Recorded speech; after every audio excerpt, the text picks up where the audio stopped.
While Disney has long dominated the world of animated movies, there are quite a few other studios putting out awesome animation of their own. But it's still impossible to ignore the popularity of Mickey and the gang. So sometimes these other movies make subtle or not so subtle references to the cartoon giant. While you're here, why not take a minute to subscribe to ScreenRant so that you can stay up to date with our latest and most awesome content. Shrek. Shrek is still one of the greatest DreamWorks movies ever, and it is just packed with layers and layers of Disney references and callouts, like ogres or onions. There's the moment when Donkey gets sprinkled with fairy dust and starts flying, which in itself is a reference to Peter Pan, but then he says, maybe you've seen a horse fly, maybe you've even seen a superfly, but you ain't never seen a donkey fly, which is a throwback to the heartbreaking classic Dumbo. When all of the fairy tale characters gather to camp out at Shrek's swamp, we can clearly see three ladies that look suspiciously like the three good fairies from Sleeping Beauty: Flora, Fauna, and Merryweather. Later, when the magic mirror, also a reference to Snow White, is brought to Lord Farquaad, it presents three princesses to the short lord as possible brides. The first is Cinderella, who he refers to as a mentally abused shut-in from a kingdom far, far away. Then comes Snow White, who isn't easy even though she lives with 7 other men. Listing off their qualities bachelor style really makes you wonder just how messed up some of these stories are. The last one we want to mention comes when Fiona is singing with the birds a la basically every Disney princess ever, but causes one to explode with her high note. Classic.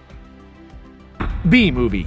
B-Movie came out in 2007 with an impressive cast that included Jerry Seinfeld, Renee Zellweger, Chris Rock, Matthew Broderick, and more. It was a great story about a young bee named Barry B. Benson who learns that humans exploit bees for their honey, and decides to sue the entire human race on behalf of his kind. When the bees win the lawsuit, they suddenly find themselves overrun with honey and out of work because of it. As they no longer have to pollinate, all the plants on Earth begin to die before things are eventually returned to normal. But the best moment and the biggest jab at Disney comes during the montage of the bees reclaiming their honey, and a couple of very familiar faces make a little cameo. Who openly loves honey more than the friendly bear with no pants himself, Winnie the Pooh? We see Pooh and his best friend Piglet through the scope of a sniper rifle, and cut back to realize that Barry B. Benson is hunting Pooh in order to take back his honey. It's only with a tranquilizer though, as the sniper assures Piglet that Pooh will wake up in a couple of hours with just a little bit of nausea, as they grab his honey pot and make a break for it. Poor Pooh. Teen Titans Go to the Movies. Teen Titans Go to the Movies did an amazing job of parodying anything and everything to do with Marvel and DC, and just about everything in between. From sending up Green Lantern to Supernatural to The Muppet Show, with a little Animaniacs and Back to the Future thrown in for good measure. And that's not even all. The movie is positively packed with hilarious references and riffs on our most beloved movies, TV shows, and comic books. Not even Disney was safe from the Teen Titans, as one of the most amazingly weird and funny scenes in the movie is a Lion King joke that just totally nails it. Early on, we see Robin dreaming about his future as a glorified superhero. But he's not having any old dream. He's recreating the famous Circle of Life scene from The Lion King to near hilarious perfection. From the rising sun replaced with a bat symbol, to which various superheroes turn towards as the song swells, some even chewing grass like the animals of Pride Rock do in the original. Heroes bound through the tall grass like antelopes and leap through the water like dolphins to wait at the base of a giant skyscraper for the moment when Batman, instead of Rafiki, stands on the ledge, waiting to present Robin to the gathered masses. It's an almost shot-for-shot perfect parody of an absolutely iconic scene.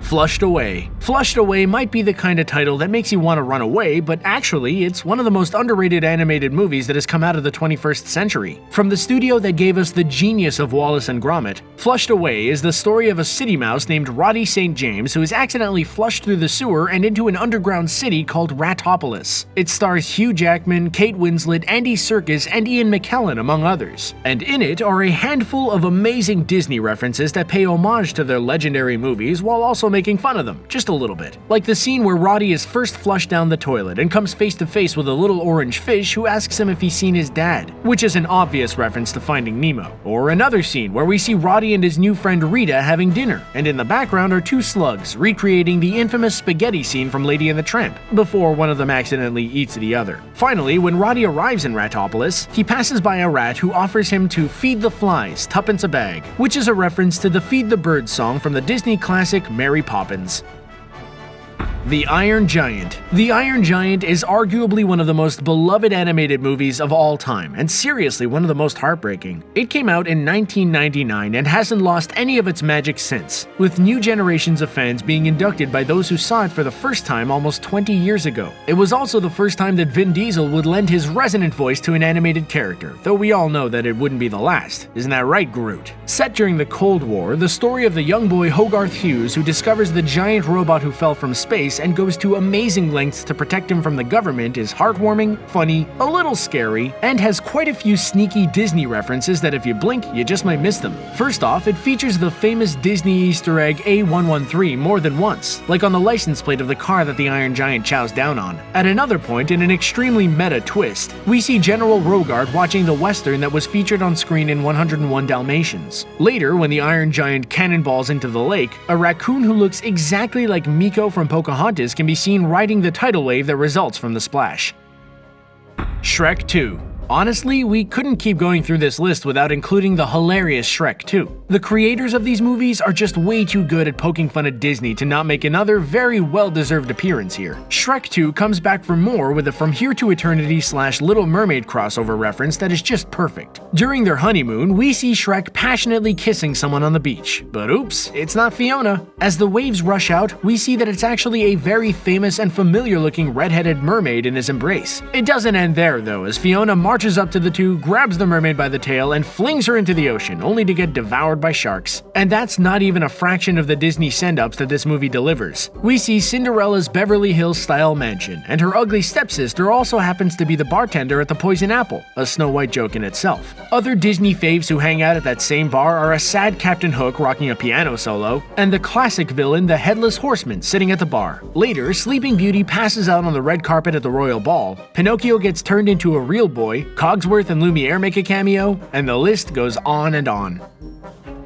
The Simpsons Movie. Back in the day, The Simpsons were proudly the anti-Disney. They presented a heightened, funnier version of life as it was, eschewing fairy tale sweetness in lieu of politically incorrect commentary on the American middle class. They've lost some of that edge over the years, and when they announced their first full-length movie, it made fans everywhere a little nervous. But The Simpsons Movie actually turned out to be pretty great. Clap for Alaska, anyone? Sending the family off on a 3-act adventure to Alaska and back. They take shots at the government, the EPA, and they get in a few great Disney jokes in there as well, like the scene in which Homer and Marge finally get a little bit of privacy when they arrive in Alaska. As they're getting ready to get romantic, they're aided by some of the local wildlife. But of course, things are a little less Disney princess perfect and a little more lifelike, as these animals struggle a bit to get Homer out of his clothes. Or how about the bit on the train while the Simpsons are still on their long journey to their new home? Bart is, as usual, causing trouble by going through passengers' luggage. At one point, he puts a black bra on his head and says in a familiar high-pitched voice,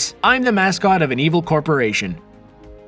Sausage Party. Sausage Party could not be further from a Disney movie, and that's the point. Aside from the picture-perfect animation style, the movie is crude, over-the-top, hilarious, and just completely insane. Everyone who left the theaters after seeing Sausage Party for the first time sounded like a Vietnam veteran in a movie from the 1970s. I've seen some things, man. Things you couldn't even begin to understand. And that's probably what made it so great. It came out of the gates to destroy everything you thought you knew about animation. The creators were not shy about taking down Disney along the way. In a promo for the movie, Seth Rogen actually does a great parody of Walt Disney himself as he walks through Seth Rogen's Animation Imaginatorium, where they subtly reference the fact that Walt Disney is known to have been not the greatest guy. It's pretty much the only time anything about Sausage Party can be called subtle. Case in point, in the actual movie, we see a car with a license plate that reads Dixar alongside the A113. Finally, once chaos has taken over the entire grocery store, Nick Kroll's villainous and literal douche has a far more lewd take on the scene from Ratatouille where Remy controls Linguini. We'll let your imagination help you out with that one if you haven't seen the movie yet. South Park. Bigger, longer, and uncut. If anyone out there reigns supreme over taking shots at some of our biggest and most beloved institutions, it's South Park. And boy, did they ever go all out to destroy Disney in their first foray into movie making. This movie was Sausage Party 10 years before anyone could even imagine doing something so divisive and politically incorrect. But as usual, Matt Stone and Trey Parker did it with enough charm and intelligence to actually make it good. The entire movie is a takedown of Disney movies and musicals, and the irony of the the creators going on to win Tony Awards a decade later is not lost on them, we're positive. Starting from the very beginning, the song Mountain Town about the character's hometown is a parody of Belle's first song on Beauty and the Beast, and things only get crazier from there. They mention Disneyland in the song about Kenny getting sent to hell, called Hell Isn't Good. Cartman's song Kyle's Mom is a Bee features children from all around the world singing, which is a direct reference to the famous It's a Small World Disney song and Disneyland ride. Another song, I Can Change, is a South Park-style reimagining of Ursula's Poor Unfortunate Souls from The Little Mermaid. And later, Satan parodies Part of Your World, complete with a shot-for-shot remake from The Little Mermaid.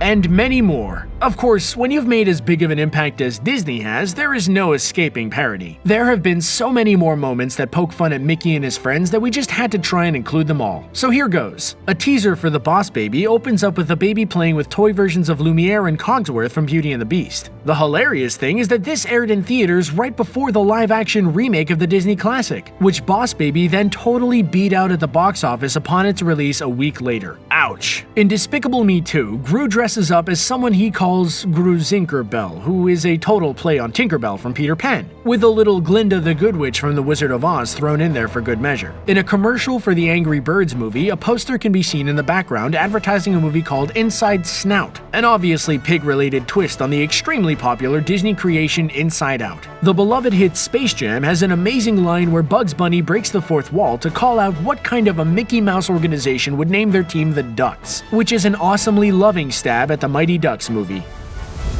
And that's not even close to all of them. What are some of your favorite Disney jokes and references? Are there any that we missed that we should know about? Or do you think that Disney is better off left alone? Let us know down below, and make sure to hit the red subscribe button to keep up with all of our awesome new content.